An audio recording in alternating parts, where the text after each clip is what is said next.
Well, we're still with football, but we move into Europe as Real Madrid and Bayern Munich remain level in their semi-final tie, drawing the first leg played in Germany earlier on Tuesday. Here are the highlights from the Allianz Arena. And it is Bayern in their home kit, red and white, who get the game underway as Bayern try and build the first attack. That's beautifully played, Sané! Great save.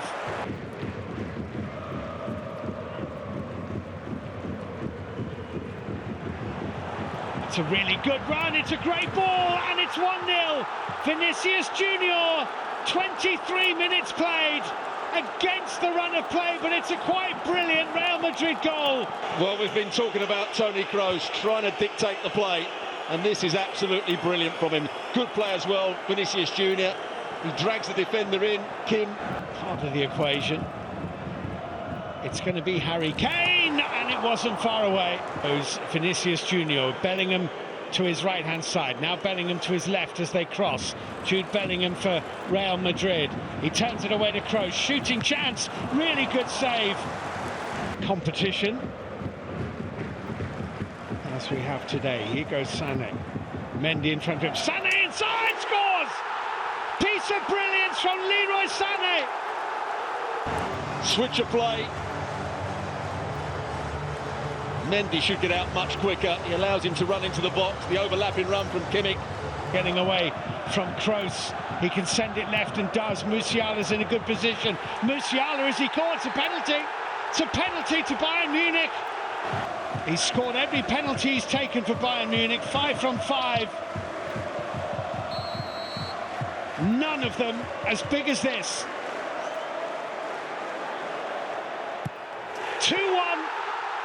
Harry Kane. Lunin goes one way, he put it the other way. There's the foul. Gets himself in a bad position. Lucas Vazquez sticks out that trailing leg. Musiala goes over it. And the result is Harry Kane, with great composure, just sends Lunin the wrong way. And they're advancing again, and it comes to Kane, and it didn't quite fall for Müller with this corner kick. Attacked and saved by Lunin. Vinicius Junior, though. Oh, nicely done. Now, is that a penalty? It is. Rodrigo on the turn inside the Bayern penalty area. Here he comes. 2-2. Vinicius Junior for Real Madrid. But rather than play it wide, he tried to drive down the middle, played it into Rodrigo, and Kim was all over him. There's the composure, there's the focus. Neuer starts to go one way, and he just places it down the middle. Mendy wins the throw, playing it off Serge Gnabry. And Clement Turpin blows his whistle, and it is all square and all to play for. All right, so that match, of course, lands ending 2-2. And I have to start by saying I think many would have underestimated Bayern Munich because of the fact that, they didn't win the competition in their league.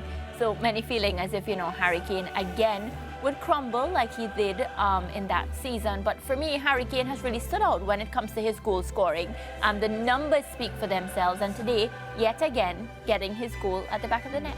With 43 goals now on the season for Correct. Harry Kane, and he continues to be a prolific goal scorer. And the fact is that while Real Madrid went into this tie as favourites, no one in their right minds can underestimate Bayern Munich, because even though domestically they disappointed their fans by not winning the Bundesliga, their history in Europe has been pretty strong. And if you look at their roster, they're still a good team. It's just that they aren't really getting things together, but they played really well today, and I think surprised a lot of onlookers with how much trouble they gave Real Madrid today. But yes. This was their home fixture, so this was the one that they should have won if they're harboring thoughts of going all the way in this championship, or at least getting past Real Madrid in these semis. But they weren't able to get the win, so they're back to square one for the all to Bernabeu. play, all to play in the second leg. But we have with us now Trinidad and Tobago former Soca warrior Brent Sancho. He joins us this afternoon. Brent, Bayern Munich, of course, stepping up for me, but not getting all the points that I expected from them. Yeah, they didn't they? But a credible performance by the men from Munich certainly gave Real Madrid all that they bargained for. Certainly a tale of two halves. They really turned it on in the second half of Bayern Munich, and they almost snuck away the win, of course, with that late penalty. But I did tell you yesterday it was going to end 2-2, so we could have taken heed.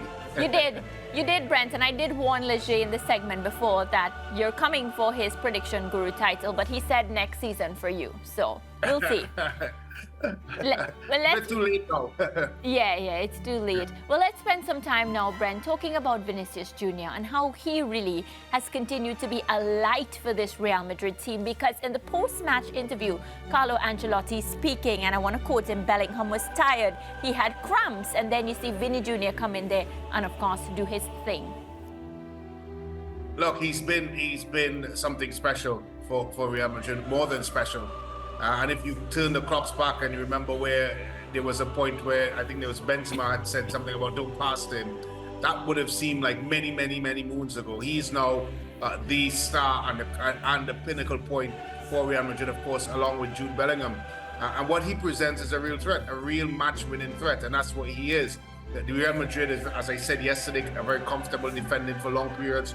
They're very comfortable not playing their best, and we've seen that so many times. But what they have is a match winner, and Vinny Jr. is a match winner. He can take people on 1v1. I think what he's added to his game, Mariah, is a finishing product. Because many players around the world, we see how talented they may be in various situations, but when you have a clinical goal scorer, a clinical marksman, a man that can change a game within a moment's interest, that's when you have all the pedigree in the world to go on and win big titles. Real Madrid has at least 2 or 3 of them, and certainly Vinny Jr. is one of the best in the world when it comes to that.